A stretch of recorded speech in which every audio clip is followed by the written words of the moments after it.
मैं हमारे आदरणीय अध्यक्ष सीपी जोशी जी और हमारे नेता प्रतिपक्ष आदरणीय राजेंद्र राठौड़ जी की बात में कुछ संक्षेप में कुछ बातें ही जोड़ना चाहूँगा। हालांकि प्रदेश की राजनीति में जो बुनियादी बातें हैं उनका उल्लेख उन्होंने बखूबी किया है। लोग उत्सुक थे कि किस समय तारीखों का ऐलान होगा, लेकिन एक शुभ दिन देवोत्थान एकादशी के दिन आगाज होगा और 3 तारीख को मतगणना होगी। राजस्थान में पिछले 20 वर्षों में आमतौर पर जो चुनाव होता है वो रिवाज के हिसाब से होता है और इसलिए वो रिवाज कांग्रेस के खिलाफ है, भारतीय जनता पार्टी के पक्ष में है। इस सरकार के खिलाफ पिछले 5 वर्षों में, मैं 92 से राजनीति में हूँ, इस तरीके की नकारा, अकर्मण्य, भ्रष्ट और निकम्मी सरकार मैंने नहीं देखी। इस चुनाव में किसानों की कर्जा माफी, जमीनों की नीलामी, उनका अवसाद और उनकी आत्महत्याएं, पेपर लीक और बेरोजगारी जो सर्वाधिक है, शांतिपूर्ण प्रदेश में 11 लाख मुकदमे, ये सरकार के गृह मंत्री के कामकाज की वानगी है। आर्थिक तौर पर 5.5 लाख करोड़ का कर्जा, ये सरकार के दिवालियेपन का सीधा सीधा सबूत है।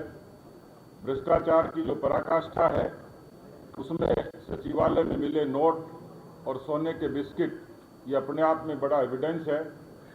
अपीजमेंट के नाम पर रामनवमी पर प्रतिबंध, राजस्थान की जनता इन मुद्दों पर उद्वेलित है। इस प्रदेश में और पूरे देश में 10 वर्षों में प्रधानमंत्री के रूप में मोदी जी के आगमन से जो सामान्य मुद्दे थे, लोगों के बुनियादी मुद्दे थे, जनधन से लेकर उज्ज्वला से लेकर आवास से लेकर आयुष्मान तक, उन्होंने राजस्थान के लाखों लोगों का जीवन बदला है।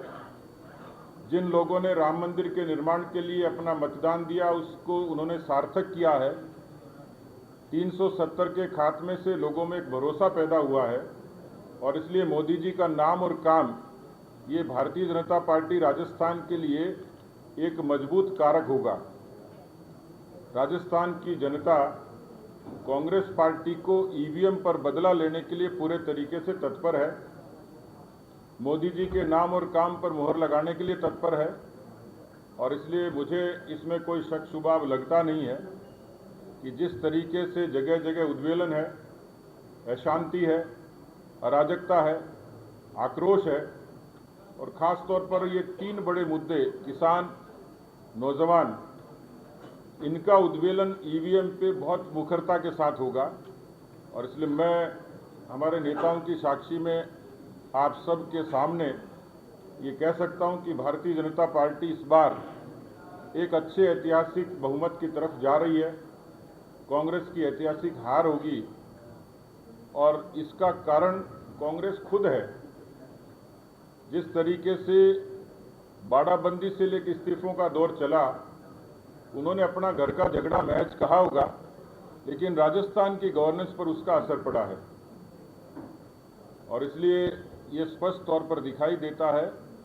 संगठन के तौर पर तुलना करें तो आज 52,000 बूथों पर भारतीय जनता पार्टी का मजबूत और सशक्त संगठन, ये पूरी ताकत से एक एक कार्यकर्ता बूथ पर विजय का संकल्प लेकर काम कर रहा है। जो विग्रह उनका दिखता था, आज भी उसका समाधान नहीं है। मुझे लगता है कि हम सब लोगों की चुनावी तैयारी बेहतर है और जिसका उल्लेख अभी माननीय अध्यक्ष जी ने कहा, जनाक्रोश